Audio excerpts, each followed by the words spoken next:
Brought to you by Technopova Curve 5G. Discover new horizon.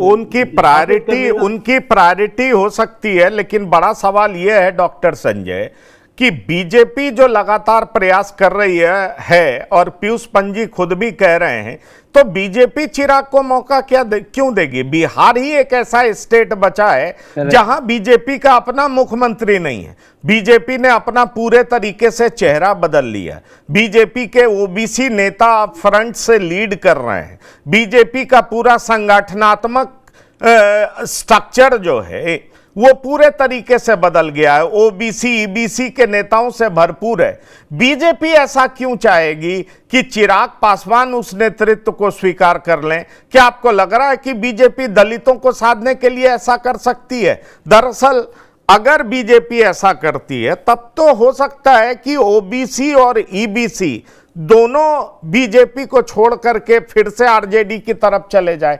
क्या आपको लगता है कि बीजेपी जो इतने लंबे समय से और खास तौर पर 2020 से ही कहना शुरू की थी कि अभी नीतीश ड्राइवर बन जाएं, 2025 के बाद ड्राइविंग सीट पे हम लोग होंगे, तो बीजेपी ऐसा करने देगी? क्या आपको इसकी संभावना नजर आती है? मुझे तो नहीं लगता है कि बीजेपी जो ये उम्मीद लगाए बैठी है कि कम से कम 2025 में बिहार में हमारी सरकार बन जाएगी। ठीक है, वो नीतीश कुमार का नेतृत्व ही है, लेकिन 2025 का जो परिणाम आएगा उसमें अगर जरा भी संभावना दिखेगी तो बीजेपी शायद इस अवसर को गंवाना नहीं चाहेगी। जहां तक चिराग पासवान की बात है, चिराग पासवान की ताकत को बीजेपी समझती है कि जब वो मेरे साथ होते हैं तभी उनकी ताकत बढ़ती। बीजेपी ही तो थी, चिराग पासवान के जो सांसद चले गए थे अलग गुट बना करके पशुपति कुमार पारस के नेतृत्व में, उस समय क्या बीजेपी नहीं थी? क्या चिराग अलग थलग नहीं पड़ गए थे? और फिर एक बार बीजेपी ने इनके 5-5 लोगों को चुनाव लड़ाया और फिर बीजेपी के साथ रह करके ये चुनाव जीते। तो बीजेपी इस बात को खूब ठीक तरीके से समझती है चिराग पासवान को कितना तवज्जो देनी है, कितना हमें आगे ले जानी है। और तुरंत आपने वो दृश्य भी देखा था कि जैसे ही चिराग पासवान लेटरल एंट्री के सवाल पर, जैसे ही कोटा विदिन कोटा के सवाल पर जरा अपना रुख बदले थे, तो तुरंत पशुपति कुमार पारस से जाकर के दिलीप जायसवाल मिल लिए थे। अमित शाह जी का बुलावा आ गया था पारस जी के लिए और पारस जी जाकर के मिल लिए थे। और बाद में भी पशुपति कुमार पारस कभी भी ये खुल करके नहीं कहे कि हम इंडिया गठबंधन के हिस्सा हो गए। ये जरूर कहे अभी जब उन्होंने अंबेडकर जी के जन्मदिन पर जब एक ये किया था, कार्यक्रम किया था, तो उन्होंने कहा कि अब मैं एनडीए का हिस्सा नहीं, लेकिन ये नहीं कहे कि इंडिया गठबंधन का हिस्सा मैं हो गया। तो पारस जी को बैलेंसिंग फैक्टर के तौर पर बीजेपी रखे हुए है। चिराग पासवान भी ये समझते हैं कि हमें कितना दबाव बनानी है, किस लेवल पर जाकर के दबाव बनानी है। ऐसा कुछ नहीं है कि ये जो 19% दलित हैं ये सबके नेता चिराग हो गए। ठीक है, पासवान जो 5% है उस पर इनका प्रभाव हो सकता है। मान भी लिया जाए कि वो 5% गोलबंद हो जाएंगे, लेकिन क्या रविदास समाज इनके साथ गोलबंद हो जाएगा? चौधरी समाज गोलबंद हो जाएगा? धोबी समाज गोलबंद हो जाएगा? बिहार में 22-23 शेड्यूल कास्ट की जातियां हैं और सब लोग चिराग पासवान को लेकर के कि चूंकि दलित एक मुख्यमंत्री होंगे सब लोग गोलबंद हो जाएंगे, ऐसा मुझे लगता नहीं।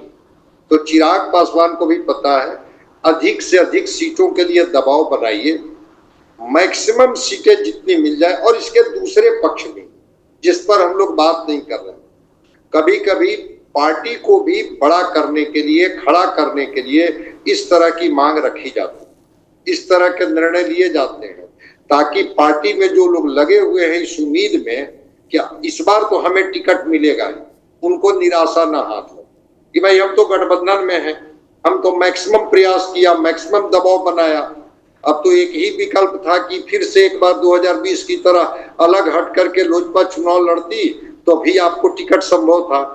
तो पार्टी के जो कार्यकर्ता और जो उम्मीदवार हैं उनको समझाने के लिए भी ये सब एक रणनीति का हिस्सा होता है, ताकि दबाव बनाए रखो, चुनाव लड़ने की बात बार बार करो, अधिक से अधिक सीटों की बात करो, और अगर एक कंफर्टेबल मेजॉरिटी भी मिलती है तो फिर चुनाव में जाए। चिराग पासवान शायद इन्हीं हथकंडों के भरोसे बिहार में अपना दांव आजमा रहे हैं। अरुण भारती बयान दे रहे हैं। अरुण भारती का जो बयान होता है, उस बयान को अगर हर बयान को अगर आप देखिएगा तो उसके पीछे 2 कदम आगे 2 कदम पीछे वाले बयान उनके होते हैं।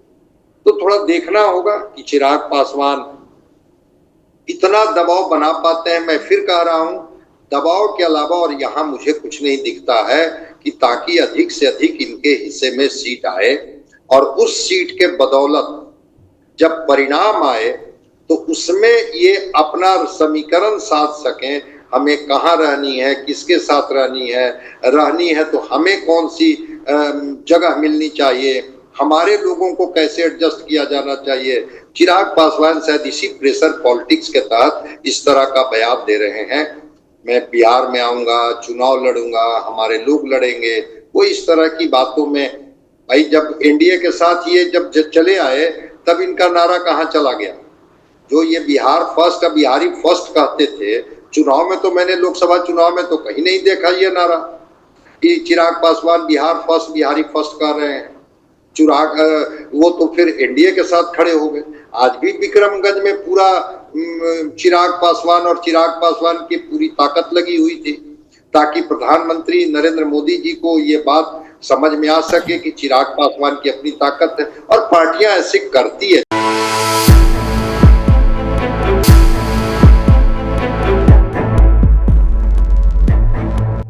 Brought to you by Technopova Curve 5G. Discover new horizon.